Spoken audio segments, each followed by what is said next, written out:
As COP28 is entering its final days, we are increasingly aware of some important gaps that we have been discussing at this session.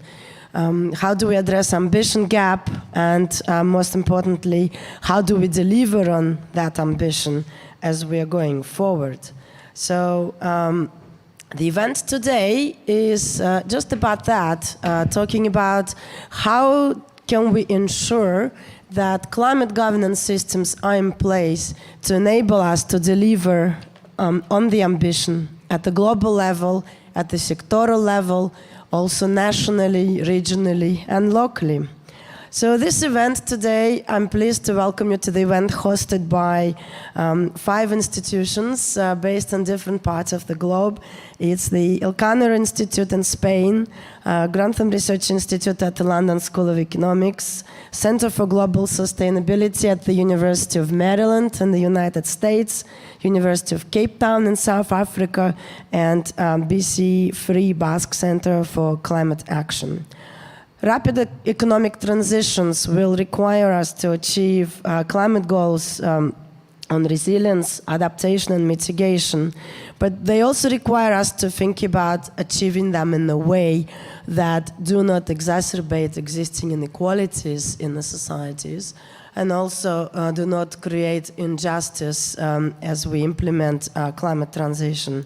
So the conversation today will focus about addressing issues. How do we ensure political commitment on climate action going forward to implement net zero and to integrate that commitment into national climate governance? What are the key barriers at the moment and potential solutions to addressing justice and inequalities at different levels of governance? And how can we ensure that this economic transition will align climate goals with development objectives and also help us address inequalities as we go along? We have a fantastic panel with us today. So to my left is Dr. Lara Lazaro, Senior Analyst at Elcano Royal Institute. Next is Mr. Gerasimus Thomas, who is Director General for Taxation Custom Unions at the European Commission. Next is Frederick Uma, Project Officer, National Resources and Climate Governance and Transparency International, Kenya. And next to him is Dr. Maria Jose Dr. Meng Zhu, who is Assistant Research Professor at the University of Maryland. And finally, we're still expecting one panelist who will join us shortly, who is Walter Osugai Edipis, who is Youth Climate Advisor to the EU Office in Uganda. So as we start the conversation today, I wanted to start with thinking about the national climate governance. What have we learned about government's ability to implement climate policies, and what are the current gaps? So just before the COP at the Grantham Research Institute, we have published a new research which looks at credible pathways to net zero governance. And in that research, we have asked 2 questions. One is, what are the key drivers for countries to take political commitment to net zero? And I won't go into detail, but we have developed a framework based on analyzing the literature available on different countries around the world, but also 2 case studies on Fiji and Spain, developed and developing countries. And among the different drivers, we also looked at what actors play a role and what strategies they deploy. And not so surprisingly, the key drivers are international peer pressure and leadership, and the Paris Agreement, and this forum still remains a very important driver for political commitments, supranational and regional legal requirements, but most importantly, the narrative of economic opportunity that came across the different case studies we have looked at, and domestic social pressure, which is formed around that narrative of economic opportunity and international leadership and responsibility. In addition to that, just transition as a strategy, both a strategy to get alignment around net zero transition, but also to ensure that transition can actually be implemented, climate vulnerability, and nationally owned science and knowledge. if you want to know more, look into our report. But the second question we asked, actually, what drives that integration then of that political commitment into national climate governance? Because it's not enough to just make a pledge at this forum. It's not enough to include it in the NDC. How do we ensure that countries actually follow up on that pledge and integrate it into the national legal systems? And to understand that, we have analyzed all of the current laws, national laws, which have already integrated net zero targets, to understand what elements of climate governance do countries currently focus on and where do we see gaps. And what we discovered is that to date, and so far there are 28 such laws. We have analyzed 26 of them, including the European climate law at the regional level. What we notice is that a lot of focus so far has been on strategy setting and narrative articulation, the long-term direction and the emission reduction targets. Where we see gaps in the attention and also in the implementation is in mechanisms for coordinating climate action domestically, for integrating climate concerns across the ministries, across the sectoral agencies, but also, very importantly, from national to subnational level. This still remains a very difficult area for countries to grapple with. And finally, mobilization of finance and inclusive stakeholder engagement and public participation remain critical gaps as countries move towards implementation.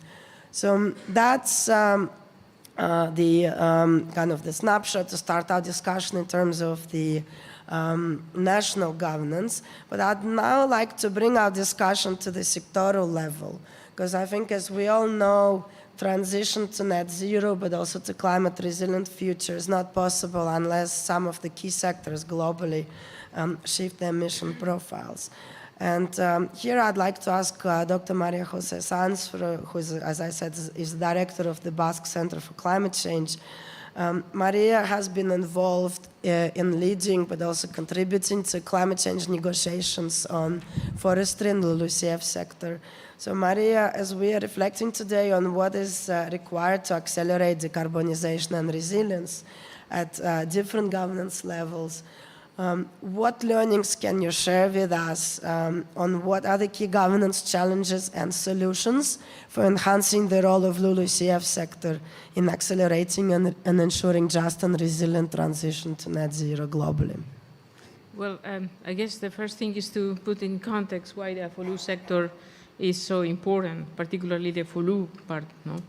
And the land use. I mean, it accounts for 13 to 21% of the global emissions between 2010 and 2019. So it's a fair contribution to emissions. And it differs from other sectors, and that's been very difficult to deal with because it has a greater proportion of CO2, but also non-CO2 gases. And it's a biological solution, which also brings a lot of complexities, while we also have the sequestration part. So it's a combination of emissions and sequestration.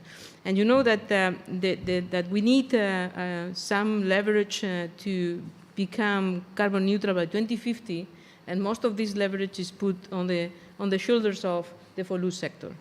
And in this context, I think it's important also to acknowledge that the impacts on the FOLU sector are increasing. So most of the projections of the potential of the sector are not including these potential impacts of climate change, which are increasing and we are already noticing. So this is something that we have to keep in mind, given that we are thinking on 30% of the contribution of the NDC gaps by 2050. And on top of that, what we have is a governance of the sector that usually is not integrated in a common national framework. So at the national level, you have the land use sector is sort of fragmented across different ministries and regulations and policies. And this is similarly what happened also in the international governance for the FOLU sector, where you have a lot of initiatives that often result in conflicting support across different subsectors of the FOLU sector, and of course, most of the times conflicting with agriculture sector policies. as well.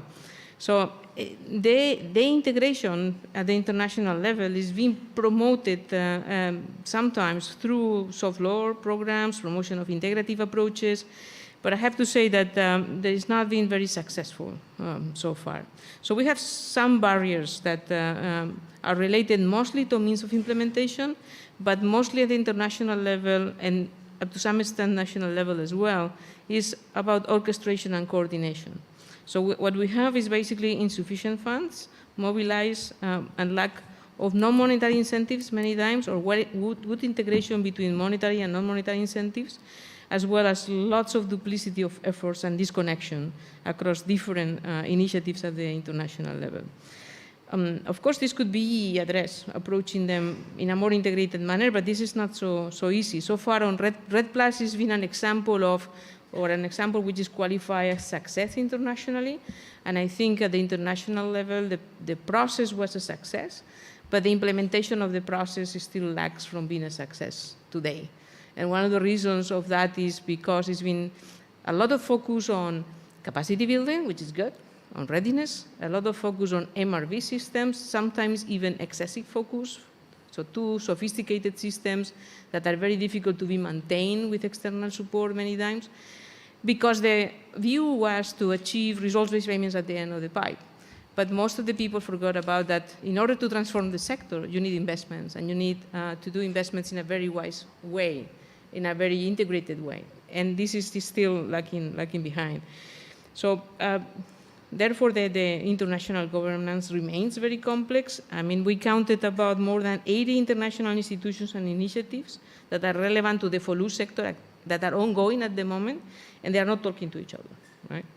So that's one big challenges of what we are facing in the FOLU sector. And then other challenge is that there is a proliferation of rules and standards in order to do the MRV of the sector, looking for credibility, because the sector has lots of uncertainties, but it's inherited to the nature of the sector. I mean, there are some activities within the sector that will remain uncertain, because that's how the biological processes are. And if we add more on, for example, the impacts, more uncertain it will become. So I think that's something which is not unique to the sector, but is prominent, very prominent on the sector. And so far we have been focusing a lot on these MRV activities in order to guarantee that the carbon will remain there, the carbon can be traded in the markets later on, and that deviated the focus from the real problems of governance at the national level and how to support the governance at the national level on the mid-long term with international cooperation. So we need to first signal a very clear, realistic mitigation potential. So we need to engage into more integration of adaptation and mitigation at the international level. So we need to bring the international governance together on adaptation and mitigation on the FOLU sector. This is one of the most important, I think, issues that are emerging also from this COP here, because adaptation and mitigation are starting to be leveraged together.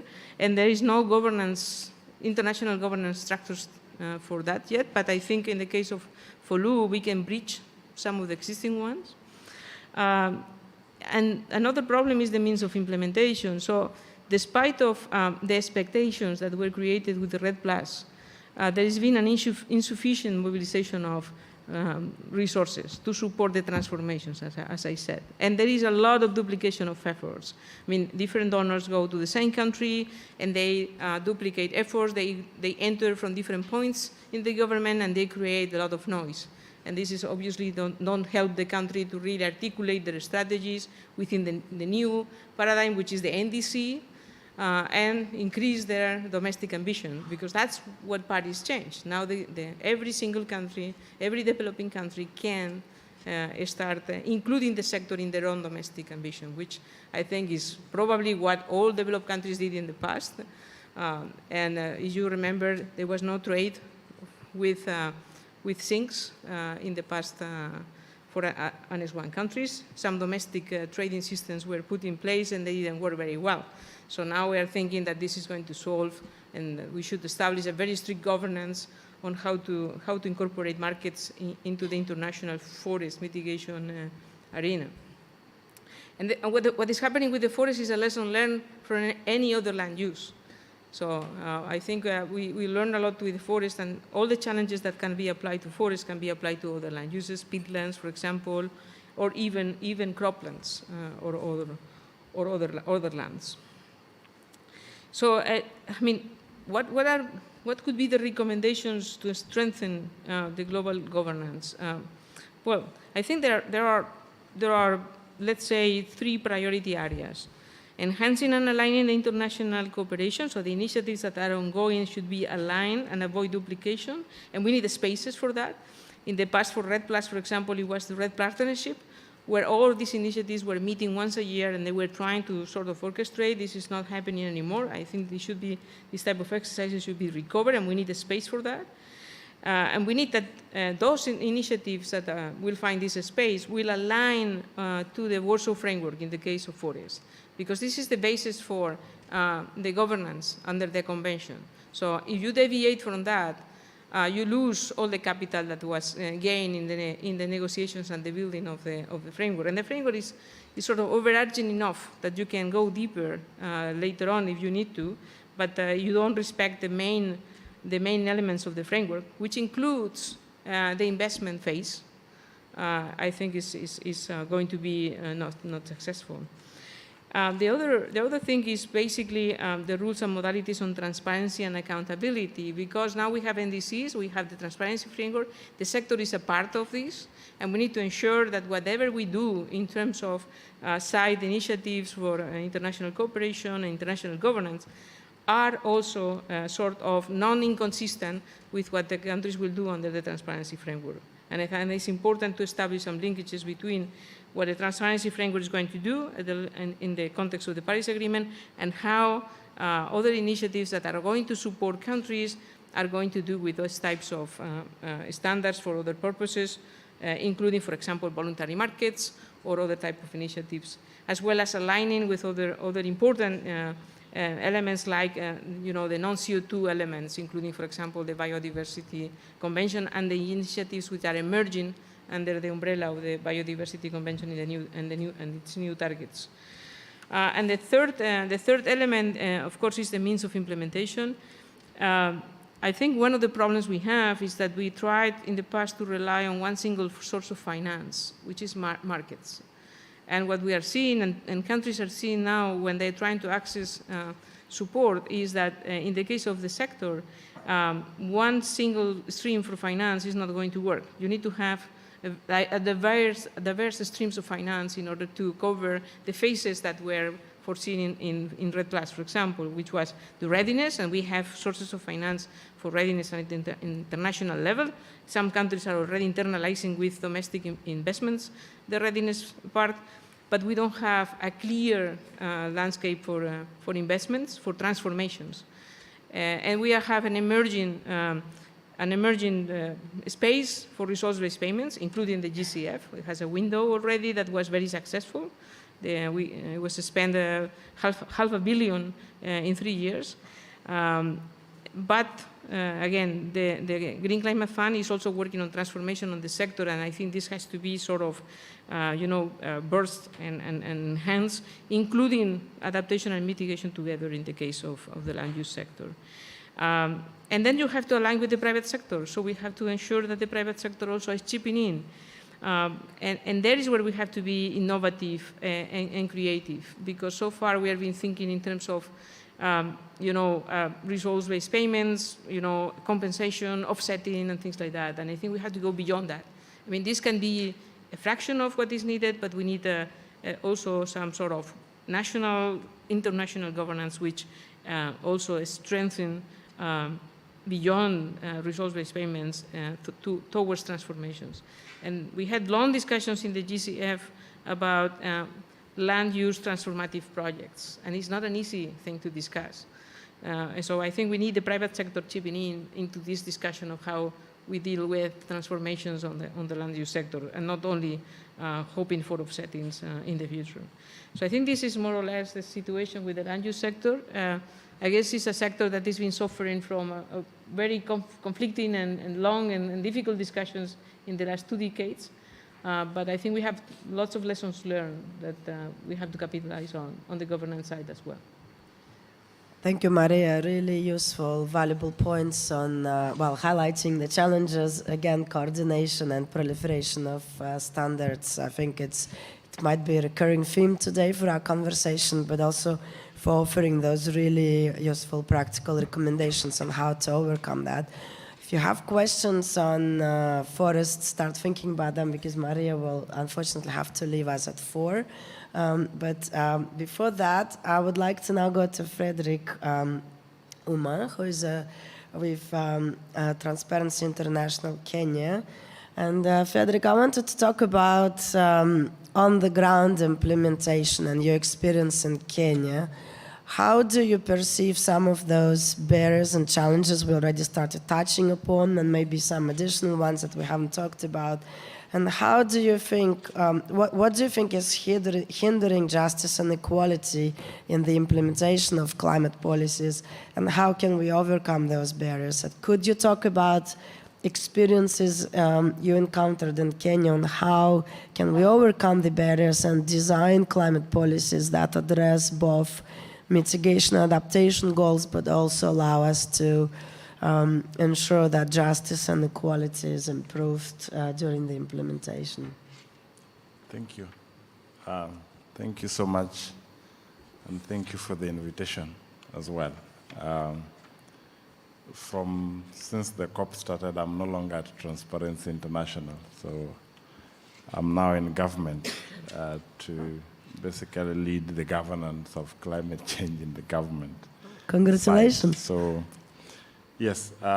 So, in terms of experiences, as a country, developing countries are developing in the context of almost all sectors, and this is why it has taken considerable amount of time to be able to align with all the expectations based on some of the decisions we've been taking in this process. It is difficult, for example, to isolate what an adaptation project is and what a development project is in a country like Kenya. Agriculture as a development project is still agriculture as an adaptation project. So it has become considerably difficult to sort of isolate these things and indicate that this is what we are doing climate-wise and this is what we are doing development-wise. But where we started was on the policy front. So we developed all the relevant policies and laws that were required to align ourselves with the expectations of the Paris Agreement. The final piece that was left, which was the long-term, the mid-century long-term strategy, is almost getting finalized to sort of provide that long-term vision for climate change in Kenya. Kenya has a devolved governance system, so we've also cascaded this policy effort up to the subnational level, what we are calling counties. We are about 47 county governments in Kenya, and almost all counties now have also developed laws and policies that are specific to climate change. In regards to tracking implementation, this is still going to be a problem and a challenge because, as I indicated, it is becoming even more difficult on government planning processes to isolate development planning and climate change planning. So we tried to undertake an exercise of looking at the finance resource expenditures for climate-specific activities, and we encountered a lot of challenges across all sectors in trying to identify within each sector what was climate-specific and what was development. And this is one of the barriers that currently we are trying to resolve by reworking our finance management system to tag and track climate finance expenditure from the National Treasury to facilitate departments, ministries, and agencies to plan specifically for climate change and help us then track our implementation of the NDC, especially the unconditional component of our NDC. That remains a significant barrier. The other barrier is our climate change law mainstreamed climate change across sectors, departments, and agencies by proposing creation of climate change units to help us track priority areas for the implementation of the NDC. It has become sort of difficult to coordinate this unit in the past since we created policies, because we had not created an elaborate transparency and MRV system for tracking the implementation of the NDC. Kenya's not submitted a biannual update report so far, so the last report we ever did was in 2015, and we've not established an elaborate sort of MRV and transparency system to leverage on this governance structure that we established to facilitate tracking of our NDC, which we plan to start doing next year and basically test all these systems that we've established to see where there are inadequacies and where we are performing well, just to ensure that this ecosystem operates as intended to facilitate our action.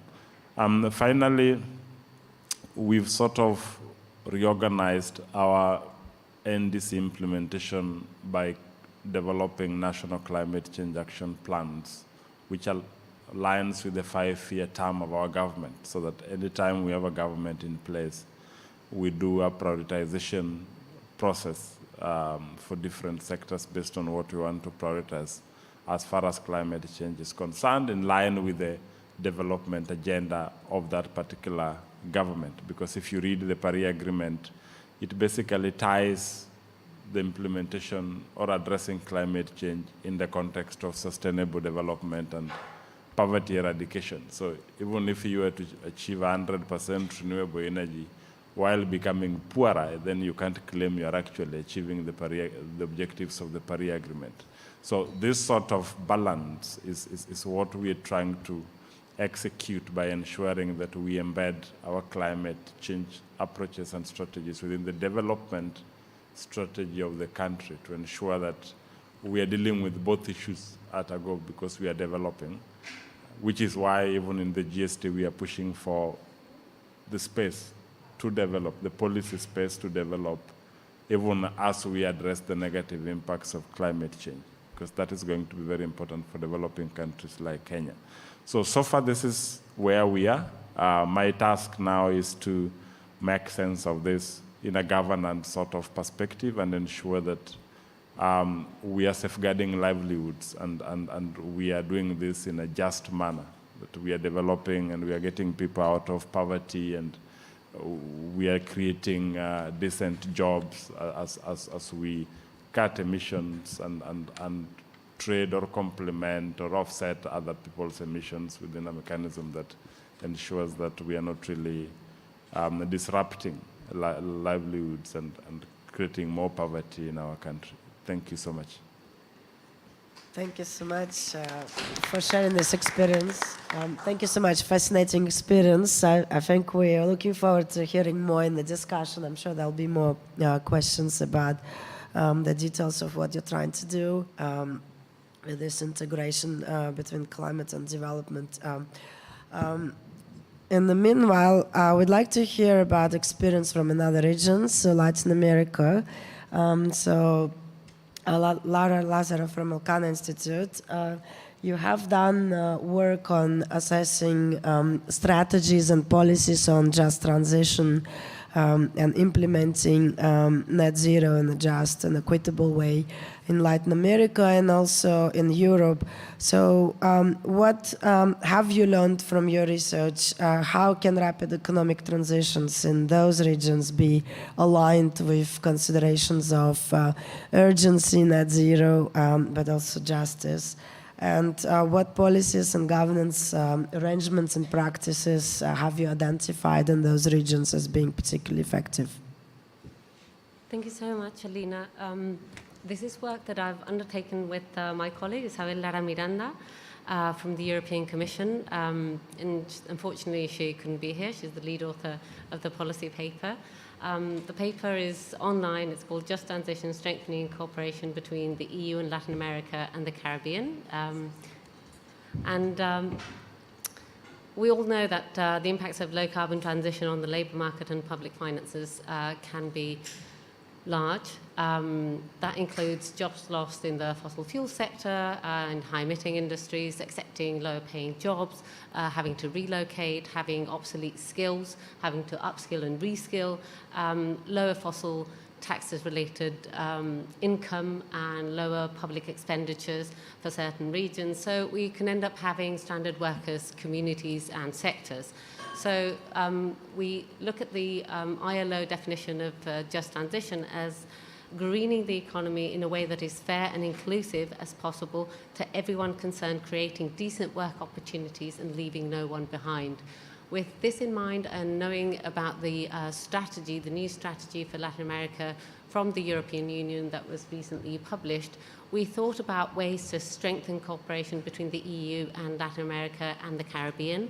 I'm going to give you sort of the headline takeaways and then walk you through it very quickly because I know we have a limited amount of time. So what we looked at both international, European, Latin American just transition experiences, and then trying to mix and match the things in which we can collaborate together. So the takeaways are going to be, there's perhaps a window of opportunity with expanding the use of just energy transition partnerships. This, as you know, have been developed, have been adopted at COP26 in Glasgow in 2021 for South Africa. We have also Indonesia and then Vietnam and now more recently Senegal. We also looked at what the European Union has been doing in terms of just transition with the just transition mechanisms and the just transition platform, all of the funding instruments. We looked at Spain as well. In Spain we have a strategic framework for decarbonizing our economy. This framework includes the Climate Change and Energy Transition Law, which was adopted in May 2021. It also includes, as all of the European member states, the National Energy and Climate Plan.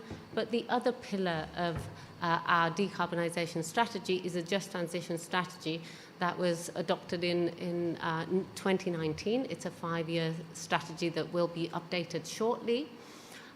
We also have innovative governance instruments such as the Just Transition Institute and Just Transition Agreements that are modelled on the French ecological transition contracts. And the idea is to bring communities on board, bring the private sector on board, and have programs to phase out fossil fuels, starting with coal mines and coal power plants, but then advancing in other sectors.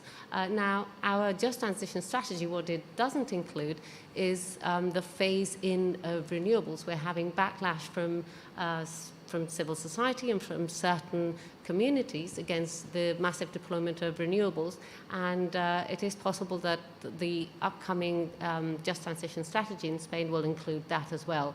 And there's interesting work undertaken by civil society organizations such as Eudemon. It's the Eudemon project that they acknowledge that there's going to be conflict with the transition. And the idea is not to avoid conflict, but to try and find those spaces for consensus, developing a protocol to bring parties together in order to accept those that deployment of renewable energies. So that on the European and the Spanish side.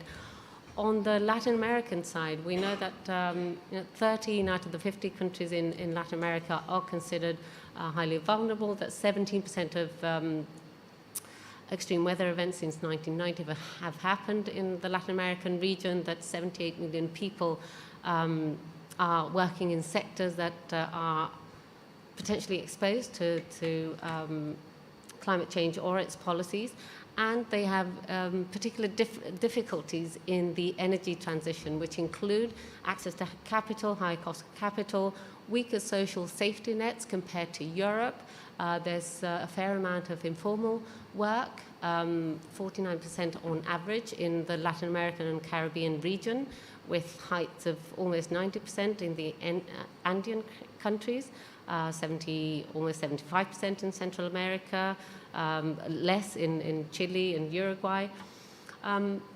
In terms of how Latin America, the Latin American region incorporates just transition, we see that a number of countries in Latin America, including Argentina, Chile, Colombia, Costa Rica, Dominican Republic, Guatemala, Honduras, Paraguay, Antigua and Barbuda, and Belize, mention just transition in their NDCs. That Uruguay, for example, included it in its long-term strategy submitted to the UNFCCC just transition that are based on the ILO guidelines of 2015. We know that just the concept of just transition dates back to the 70s. In the scholarly literature, we caught up a little bit later, and in international negotiations a bit later still. But the ILO guidelines of 2015 seem to permeate many of the just transition strategies and endeavors in Latin America, and not only in Latin America, also in European countries. So out of all of these Latin American countries, just transition strategies can be seen in Chile and Colombia. Chile published its just transition strategy in December 2021 with the goal of addressing the impacts of coal mine closure and provide economic alternatives with a focus on people, economic development and productivity, low carbon development, and shared governance. One of the key issues that are mentioned by experts in the area is that of social dialogue. And it's one of the challenges as well. If you hear people in South Africa, for example, talk about how they're going about their just transition, just energy transition program, they say, well, you know, one of the problems that we have with just transition is that we don't always share the concept of just transition. So there are diverging views, and it's very important to really sit down and listen to communities. So in Chile, for example, they have held a number of stakeholder workshops and public consultation in order to develop and implement the strategies. In Colombia, for example, their NDC includes the development of a just transition strategy, so that is something to look out for. And it's also expected to follow the 2015 ILO guidelines. So what we see is that in comparison with the European Union and Spain, for example, the Latin American countries that we've analysed are perhaps one step before us in terms of developing and implementing their just transition strategies. So the next steps for those strategies would be, one, their development, including reforms, investments, and targeted objectives. The idea of including an evaluation of progress while strengthening social protection schemes, and obviously that is easier in some countries compared to others, and include safety nets such as unemployment benefits where possible. So what we see as areas to strengthen EU-LAC collaboration is, unsurprisingly, in the finance, technical support, and just transition policy integration. I know we've been talking for many years about environmental policy integration. Climate policy integration came a little bit after, and I think in the era of implementing climate policies and meeting our climate commitments, we need to move forward to just transition mainstream or just transition policy integration. So this more concrete collaboration across the two sides of the Atlantic could include this extension of the Just Transition Energy Partnerships to LAC countries within the Global Gateway that is supposed to amount to 300 billion out to 2027, if I'm not mistaken. You can see that the South African Just Energy Transition Partnership is included, but there's no reference, although we have Euroclima and we have other projects, but we don't have a Just Transition Energy Partnership with any country in Latin America or the Caribbean. We are waiting for the Indian one to to come through. But that space is something that, with the new agenda for Latin America from the European Union, could be something that is explored and that could hang under that global gateway. In fact, the G7 chair statement in Germany 2022, Argentina was there. There was the idea to join forces to accelerate a clean and just transition towards climate neutrality, but there's nothing as concrete as that. Obviously, that, you know, the collaboration in just energy transition partnerships has its challenges. You know, again, talking to people from South Africa, because it's the most developed just energy transition partnership, they talked to us about a very steep learning curve, about the gap between consultation and ownership of these type of instruments, of financing instruments as we see them. But from South Africa, experts tell you that it's more of a catalytic for transformation, and that it can't stand on its own 2 feet, that you have to have a conducive environment with climate bills, with governance structures, in order for it to really be a lever for action. But at the same time, the fact that they have developed both South Africa, Indonesia, the fact that they have developed an implementation plan, an investment plan to follow the Just Energy Transition Partnership is a testament that things can be then broadened, and they can have an impact in the international arena in terms of their commitments. We also believe that we can favor enhanced technical assistance. So perhaps sharing our experiences, our case studies where things have worked, where communities have been consulted, where this transition is happening smoothly, and perhaps we can talk about case studies in Spain a bit later on.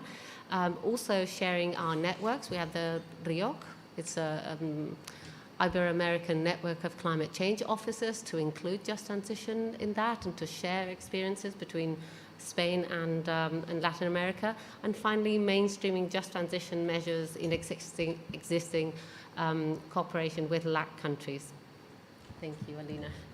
Thank you, Lara. Really valuable insights here, and I'm sure, well, actually, the theme of policy integration, I think, came up earlier, and you emphasized the importance of it in the context of just transition, and really interesting ideas on cooperation, in particular between Europe and Latin America, but hopefully we can bring it into the broader discussion as we go to talk about the role of diplomacy in a minute. But before that, I'd like to go to Dr. Xu. And Dr. Xu, you've looked at, as we approach kind of the end of the first global stocktake, in your work, you've looked at what is missing, or how the stocktake process itself can be improved, in particular to capture some of those learnings and governance that we're discussing today. So could you share with us, please, your findings? Thank you, Alina. And thank you so much for the invitation. I'm Mengye Zhu. I'm Assistant Research Professor at Center for Global Sustainability, University of Maryland. So I'm really happy to speak to you about this topic. So we'll see the results of the first global stocktake under the Paris Agreement in a few days. And I think the most important thing for the global stocktake process is information. So without information, we don't know, we can answer the 3 fundamental questions proposed by the Tanaloa dialogue in 2018, which is where are we, where do we want to go, and how do we get there? So these 3 questions actually point into 3 different things. Emissions, what are the emissions? And second, our ambitions of all the parties, and third, implementation status. Unfortunately, as from the global stocktake process and the technical report published like 3 months ago, we see, sadly, we have a large emission gap. We see a large ambition gap, and we don't even know what is our implementation gap. So starting from this context, we think a more inclusive and robust global stocktake process must be developed. For the first global stocktake may not that be, but like we definitely can learn from something and incorporate those elements into the second global stocktake. So in that context, for mitigation specifically, I think adaptation has a different kind of issues. For mitigation specifically, it's relatively easy to answer the first two questions, which is where are we and where do we want to go? We know like where are we? We have large gaps and we want to achieve net zero in the foreseeable future, ideally. But now, and also the technical information, which is the information on energy supply and demand, or the technical parameters or the economic cost of those information are relatively adequate to answer these two questions.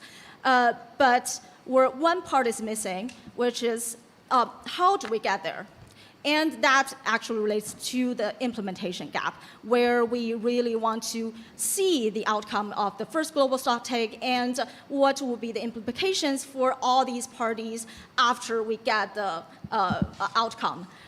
So to address this issue, in our recent paper published in Cell One Earth, we and me as lead author, but like with a group of collaborators, we have developed an indicator frameworks looking at the political economy dimensions of that, which we think it is important complement to the current global stocktake process, because that may help us understand the implementation gap and where do we want to take actions. So I'll spare with you the details on the indicators, since we have 5 dimensions and 16 indicators in total. But basically through the process, we basically want to understand, think that if you want to make progress on that, 5 elements are important. So do we have enough strong enough ambition and strong ambition? And in the future, do we want to raise our ambition for each of the country and globally and collectively at the global level? And second, do we have enough like robust institutional arrangements that actually can accelerate the transition? And third, and also can for example, can actually live through all the kind of political turbulence in the future. And third, whether the country or at the globally, do we incorporate enough stakeholders and interests? That means, do we mobilize the subnational actors and non-state actors, including industry, including cities, including the civil societies, into the process? And do we actually can change the perceptions of those interest groups? And the fourth, do countries or collectively, do they adopt or implement effective policies in the process? And last, we want to see stronger and stronger public supports in climate mitigation, of course, in adaptation and the finance equity and the implementation methods as well. So these are our framework, and we know it is quite challenging because it is even very challenging to adopt a set of metrics that are based on techno-economic indicators, which are already largely available. It is even more challenging to actually taking stock of all these political dimensions, which are largely available and also mostly qualitative, which requires us to using a sort of methodology to translate those qualitative information into something that are actually comparable, consistent, and also quantitative that actually can show us the future. So I think that's just the introduction of based on our research, and also something maybe we can think about in the future after this round of global stocktake. I'll stop right here. Thank you. Thank you so much. Very interesting research, and we certainly share, I think, your point on the importance of understanding where we are in terms of institutional developments and governance innovations, and creating more spaces to exchange on the experiences and innovation. I'd like to now go to Europe for a second, and Mr. Erasmus Thomas, who is Director General for Taxation and Customs Union at the European Commission. Of course, the European Union has introduced a very specific policy instrument, carbon border tax adjustment, which I think everyone is very interesting to learn more. And through that, EU is hoping this will be a means to accelerate one way to meet that ambition gap that we were talking about, but also participation or kind of meeting the requirement of carbon border tax adjustment would require governments and companies to prepare in certain ways. So I'm wondering if you could share with us what are the implications in your view of CBAM for climate governance? How should partners prepare for CBAM? And what assistance would the EU be providing partners in this respect? But also more broadly, how do you see the role of international diplomacy in fostering this kind of mutual learning and strengthening the implementation of the Paris Agreement and the governance that we've been talking about so far?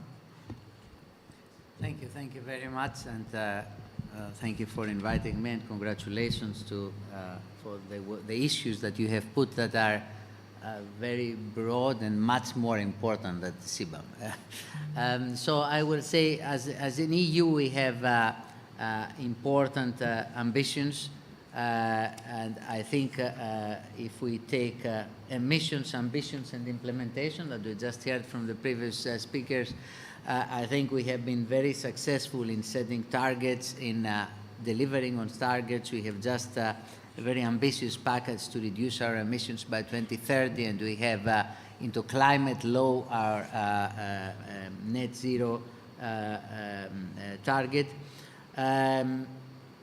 When it comes to CBAM, well, there is the first is that we are in implementation. We are minus 3 years. There is no implementation of CBAM. So we start, let's say, from the zero moment. The carbon border adjustment mechanism is one policy tool which is quite targeted. I think it will have a good implementation in life. It is targeted and it's complementing other instruments. So it is a mirror of two things, of the ones of increased climate ambitions and the mirror of the carbon pricing systems. We wouldn't have CBAM if we didn't have, let's say, increased our climate ambition. And if we had not increased our climate ambition, we would not have had carbon leakage risks. Therefore, the starting point is that we have ambitious carbon targets, that they are focused to the energy-intensive sectors. They are the last sectors to decarbonize. They have difficulties also because of the lack of technologies. And I think we have the carbon border adjustment mechanism as a complementary tool to other tools that are working towards the same objective. For us, carbon pricing is for Europe, and it is for everybody a primary, let's say, tool, and carbon adjustment mechanism is a secondary instrument by which we deal with the spillover effects of potential carbon leakage. Now, we have, in terms of governance, we have developed this after intensive consultations. We have now developed and put forward the requirements for the transition period. This transition period is about 3 years, by which we will collect information primarily from companies, let's say, who export to the EU in these specific sectors. So we have information, and this collection of information, the first objective it has is to put the companies in a position to feel responsible and measure their carbon footprint. The information that they give is carbon content, carbon footprint information. So this process creates, let's say, the need for every company to look into this. This carbon footprint information, it's complementary to information required also by other, let's say, by other processes. So the companies realize that they can use the same information, for example, when they discuss to international financial institutions, when they want concessional lending, to have sustainable production methods, and in particular focus on the sustainability characteristics of the products. It is something that it is not only needed for the reporting requirements that we have, it is needed for their climate financing, it is needed for their suppliers. It is information that it is useful in the supply chain. So it designed, let's say, a tool that it is complementary to other tools at all levels, both at the policy level and at the level of the company. And it has some economic incentives. Eventually, when it will come into force after 2026, I think it will create economic incentives and give an advantage to companies who have more sustainable, let's say, products with lower embedded emissions than those that have less sustainable products. So this is the thinking. Now, we have, I think it is important to keep in mind that this tool is not fit with, to deal with all the problems. So it has, any policy tool has to be well targeted, and therefore we pay attention to this. Over the next 2 years, we have the information that we receive, but also we have systematic dialogue with the governments, the stakeholders, and the civil society.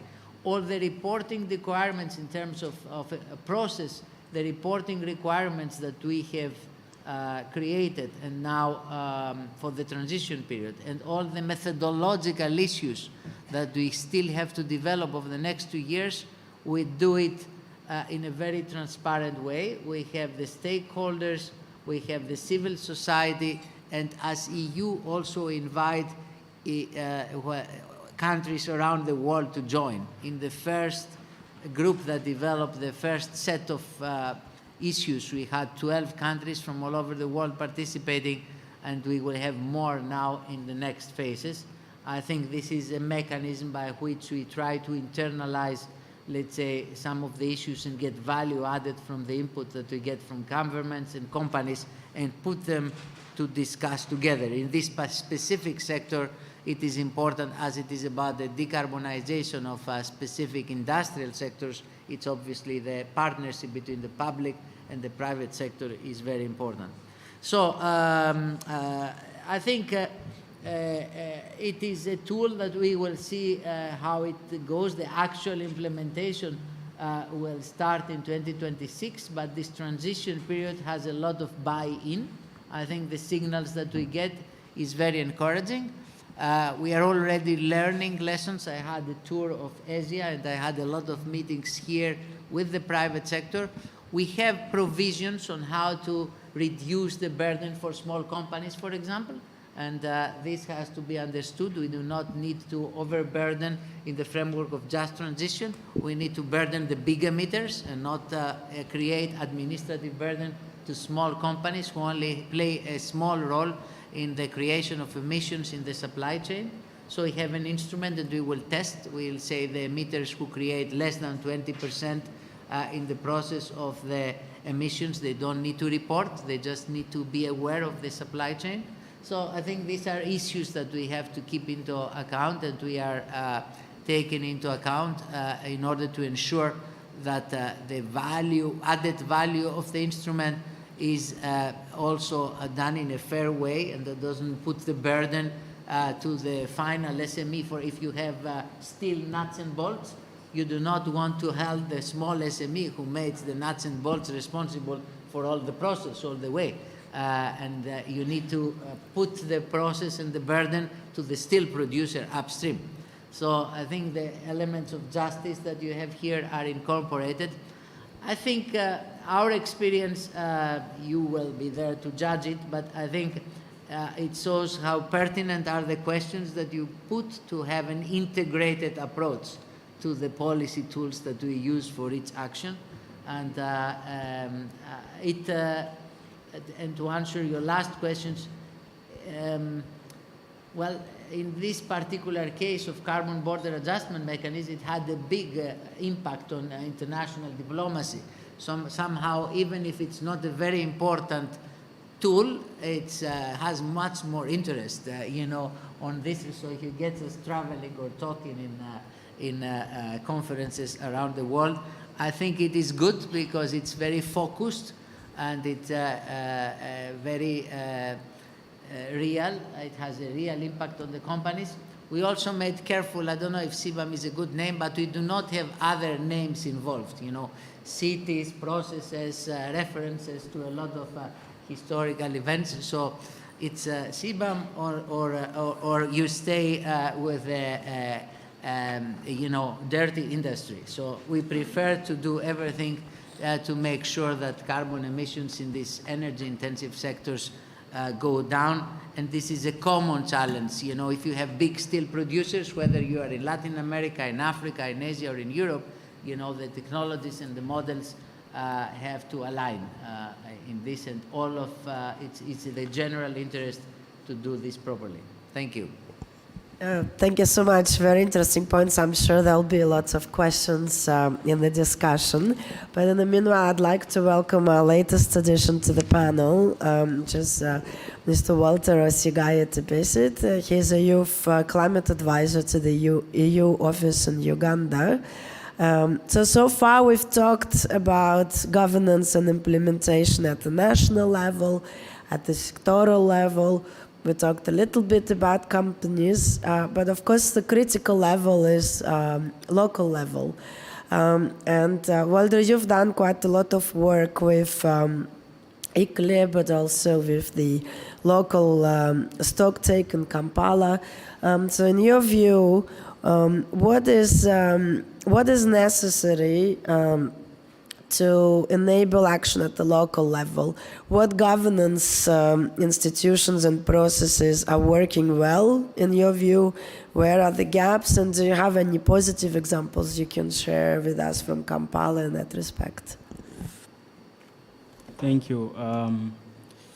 My name is Walter. I'm also here today representing YUNGO, that is the youth constituency of the UNFCCC. And as YUNGO, first of all, I want to say that we submitted our global youth statement to the co-president. I think that is 2 days ago. And on that global statement, we had also, and we talked about climate governance, climate action plans, and our global stocktake. But back to your question, some of the governance institutions and processes that are working well, I believe in Africa, one of the institutions that is working currently well is the African Development Bank, that is right now mobilizing resources to a tune of $12.5 billion in collaboration with the Global Center for Adaptation to support climate resilience projects in Africa. That is for all African countries to make sure that we kind of try to be able also to join the net zero conversation and also be able to transition to green economies, just like how other countries are doing. And so the African Development Bank is currently doing that, and also the World Resources Institute, also that is also supporting the Green Belt activities that is in Kenya, and also some parts of the Kivu region, in that is the eastern part of DRC, and also the western part of Uganda. And also back to our global statement, we also have our demands for different parties, and but building on the synthesis report on the technical dialogue of the first global stocktake, we found out that the global emissions are not in line with model global mitigation pathways that are supposed to be consistent with temperature, with the, of course, with relating to the global, related to the Paris Agreement, and a more ambitious mitigation targets in nationally determined contributions, which every country has, and also a need to reduce emissions rapidly. And therefore, we as young people, we called upon parties to commit to reduce greenhouse gases emissions by 45%, and that is by 2030 and 60% by 2035. But we also, under governance, we also recognize the fact that the contribution of the civil society, and we recommend that also the marginalized groups of people are included in these discussions, including the children, youth. They all must be included in these discussions. And also we acknowledge the debt and the cost of servicing the debts. Like in African countries, most of them have debts. And we're also calling upon countries, rich countries from the global north to kind of ensure that when they are funding us, they are not considering our debts. But finally, coming back to the local stocktake that I hosted in Kampala in collaboration with ISLE, that is Local Governments for Sustainability, we did it in a way that we ensure that we integrated the non-state actors with different stakeholders from all over the country to make sure that we can achieve ambitious climate targets in Uganda. And with that, we made sure that each and everyone from each region was represented in the local stocktake that we held in Kampala, including the indigenous people, the marginalized groups, and youth, and most especially youth form the majority part of it. Thank you. Thank you so much. Thank you for sharing with us the demands of young people, but also your experience in engaging stakeholders. I think we will now go to questions and discussion with the audience. Please introduce yourself, and questions and statements are all welcome. Do we have rowing mics somewhere, please? Perhaps while the mic is coming, I'll just give 1 minute, just building on what Walter said. Dr. Zhu, do you want to briefly mention the program that you run in terms of engaging young people, young scholars into the global stocktake, just very briefly? Yeah, sure. Okay. Is it okay? Okay, yes. Thank you, Alina. So we, our Center for Global Sustainability and University of Maryland, and also CEW from India, we are the co-leads of the mitigation working group under the Independent Global Stocktake. So it's a network. So we initiated this program early this year. It's called Early Career Scholars for an Inclusive Stocktake. The purpose is to bring in those voices that are historically less heard and less powerful in the kind of international discourse, which are the early career scholars. We recruited 10 scholars from around the world and focusing on specifically on the global south. So the program just ended recently, like 2 days ago, and we out of that we had virtual workshops and discussing the pressing issues on global stocktake, and then we have deliverables in terms of policy briefs and also working papers. And so just to let you the audience know the context of that, from the exercise, I think there are a couple of takeaways. So first of all, we initiate this network, which is a key, I think it's a key element that's actually missing from the kind of like the formal process. And we hopefully we can keep the network alive and also keep the global stocktake topic alive after this first round. And second of all, it's great that we can bring all the scholars together and let them discuss and exchange and exchange ideas and communicate with each other with diverse background. I think that is very important in terms of developing interdisciplinary work. And also, the third point is through the process, we actually contributed to the formal process. Just to let the audience know, and also one of the scholars actually from Yongo, which actually brought a lot of diverse perspective and important insights to our program. Thank you. Bob Ward from the Grantham Research Institute. I want to talk about the transmission of what happens here at COPs to national level. Cristiano Figueres has suggested that the COPs no longer work because we're in a phase of implementation now, and it's a failure to implement Paris that the global stocktake has revealed. So is there a case, for instance, that the COPs should no longer be meetings of environment ministries, but that it should be the finance ministries who come here, because largely they're the ones who are determining implementation, and it's a failure to align economic policy nationally with the goals of the Paris Agreement that is our big problem?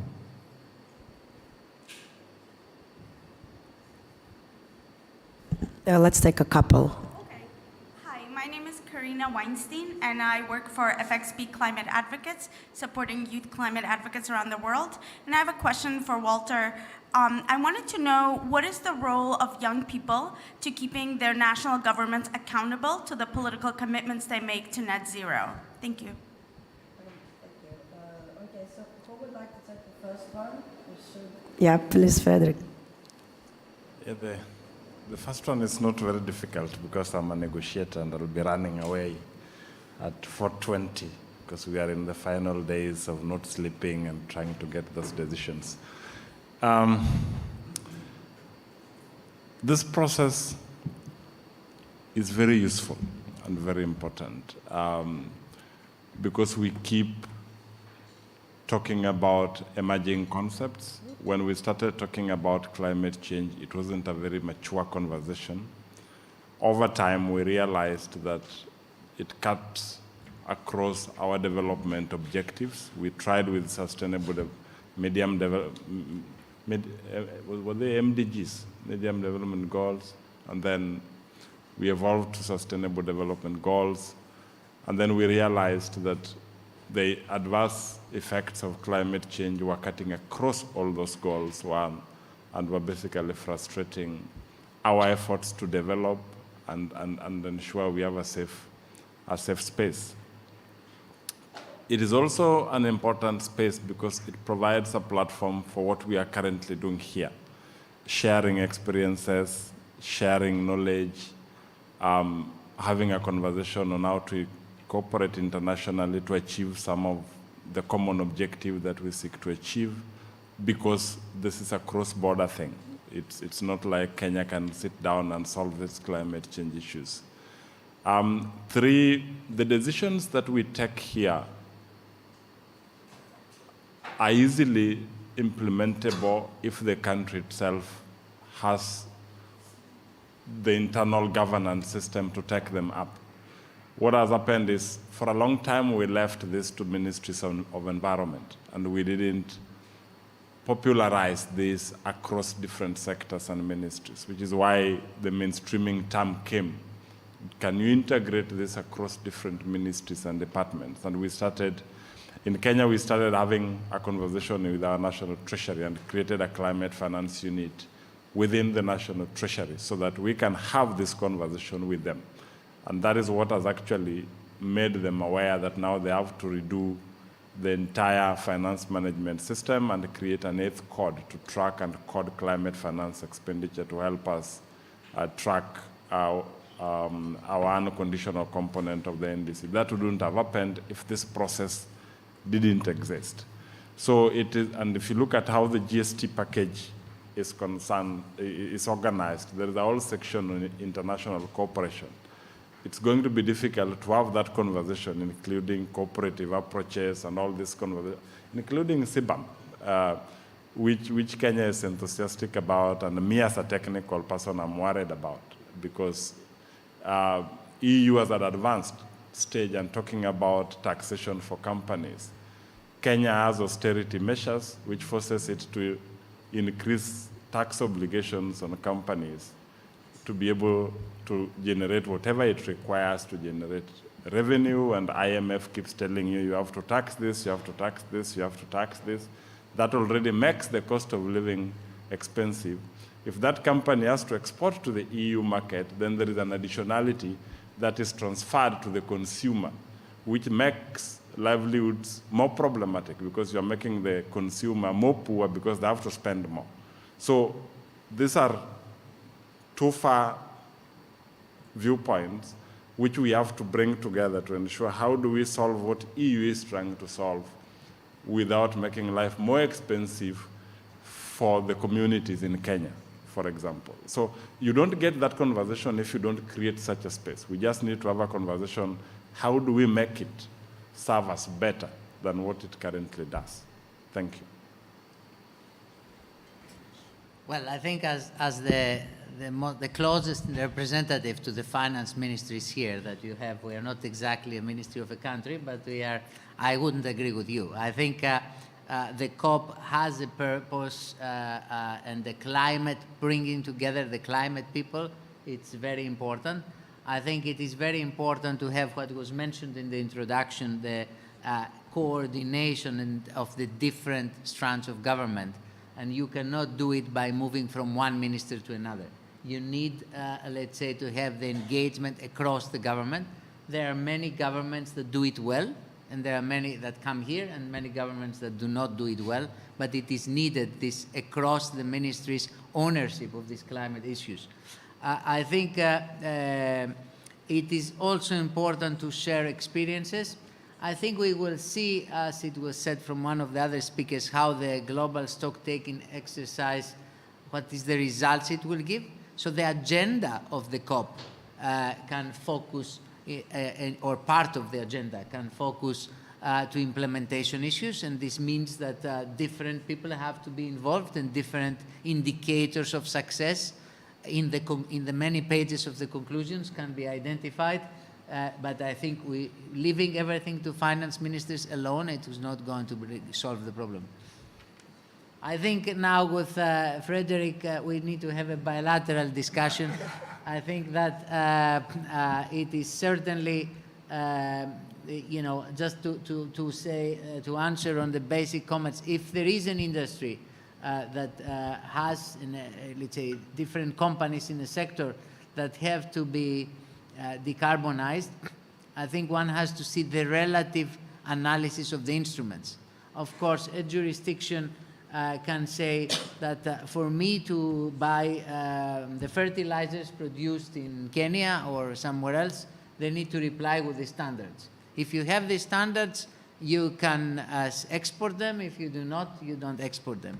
Now, or you can say we have an instrument that is more flexible and provide incentives to the fertilizer companies in Kenya to do it, and I think that's why we have we take into account the local conditions and the local pricing. So I think we will not go into detail, but I think it is a part of the education and the purpose of us being here to go from an initial reaction, oh, this can solve a problem or this can create a problem. And these forums here serve to discuss bilaterally how they work. And in my case, I think here I can convince Frederick, but we need to do it outside the panel. Thank you. Well, don't we just laugh when side events lead to real-life collaborations? Well, Lara, and then we go to Walter on the next question. So, Lara.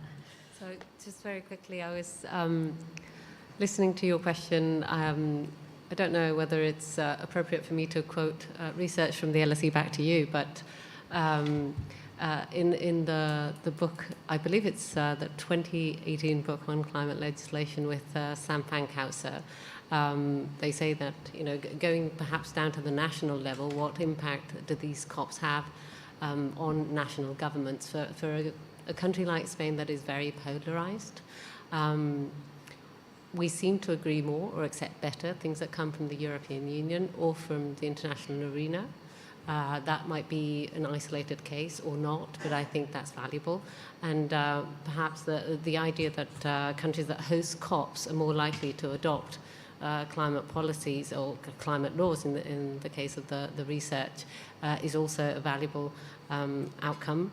I think, perhaps we do need to reform the system or change the way we do things, but I think it is the space where we come together, where we have one voice, where we take decisions by consensus, and multilateralism, I think is still valuable, even if it's very hard.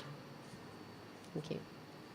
Okay, Walter, over to you on the second question on the role of young people in pushing for accelerated implementation. Okay, thank you. Of course, more than ever before, young people these days are getting more involved in climate action. And as I said earlier before, me personally, as a young person, I managed to organize the pre-COP local stocktake for my country, in collaboration with ISLE, Local Governments for Sustainability. And that COP was, that local stocktake was mainly predominantly for youth, and where we came up with a report that we submitted to local governments for sustainability. And who knows that that could be turned into policy after some time. And also, as members of YUNGO, we have also been able to come up with a global youth statement that we have submitted that could help in policy. And also, during the Africa Youth Climate Assembly that happened before the Africa Climate Week, we as young people, we came up again with an African Youth Climate Statement that we submitted to African Union, and they adopted our report, and which will be transformed into policy to help young people in a way that young people are included in climate actions all over Africa. Young people are included in every discussion, in the loss and damage discussion, mitigation, adaptation.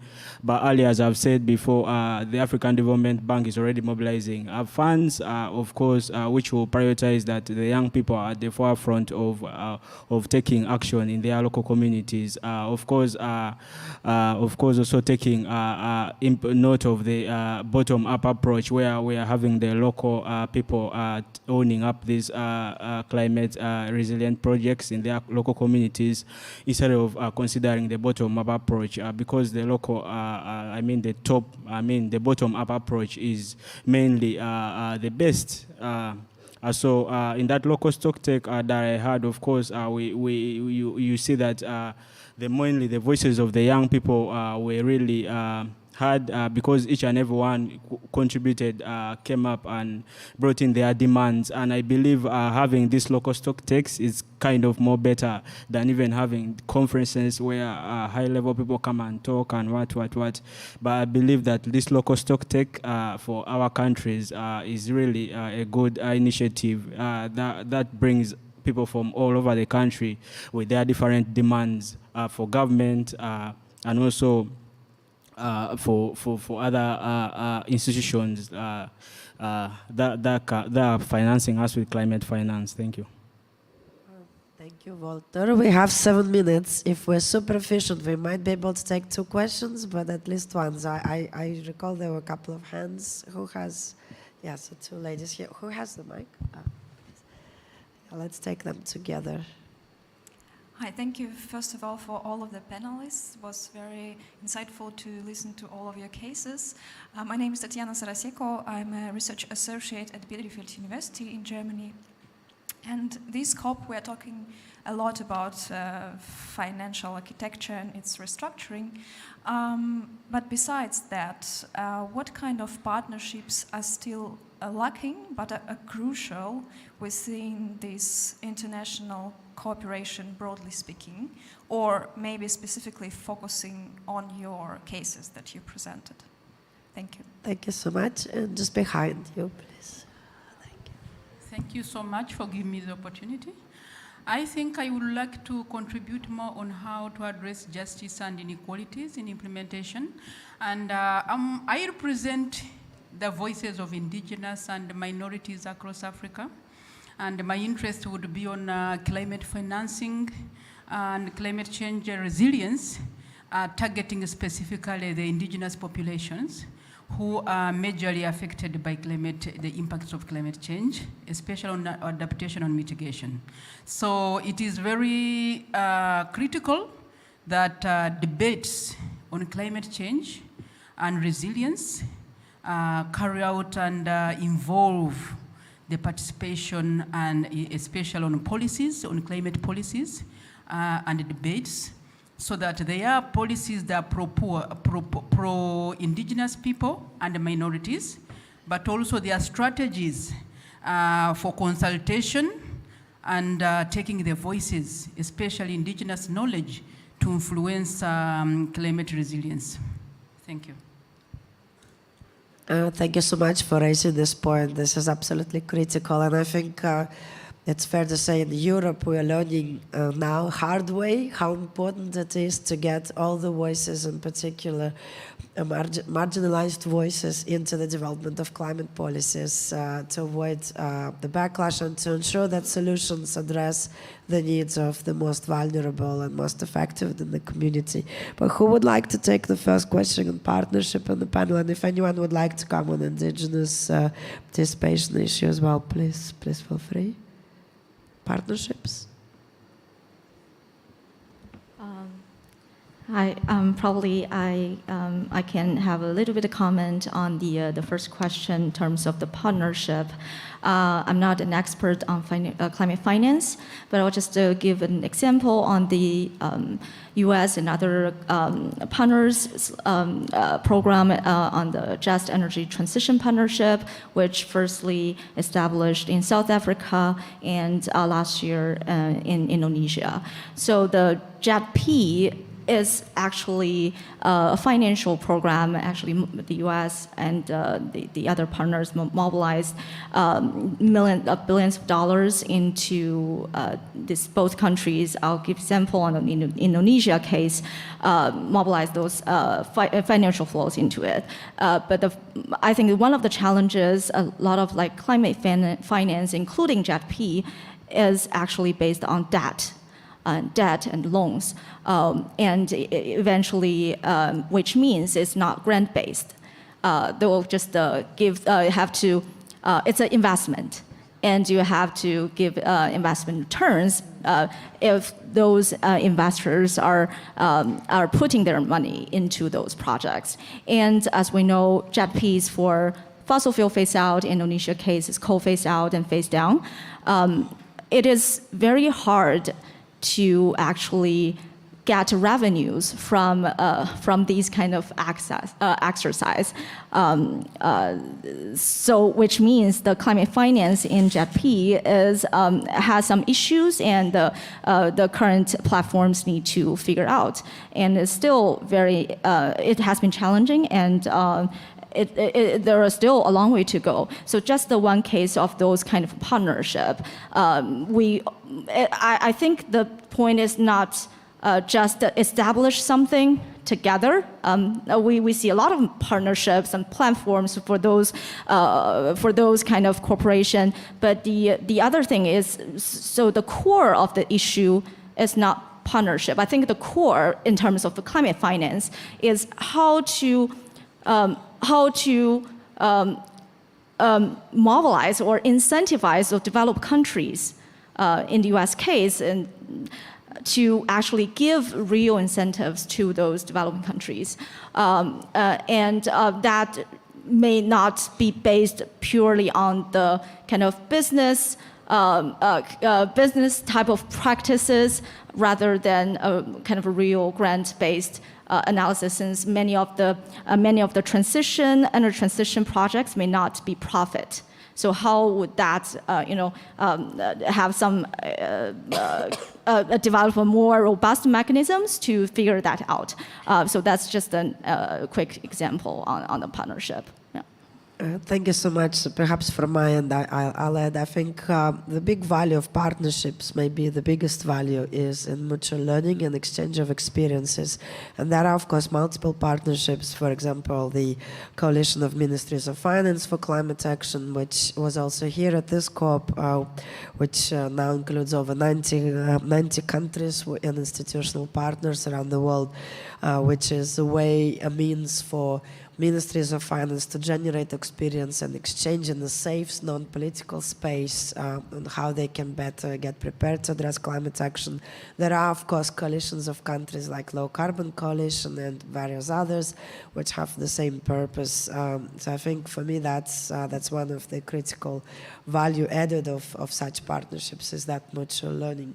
Unfortunately, we're out of time, so I'd like to thank our panelists for very insightful discussion today, and also thank you to all of you for participating, staying with us, for your great questions and comments.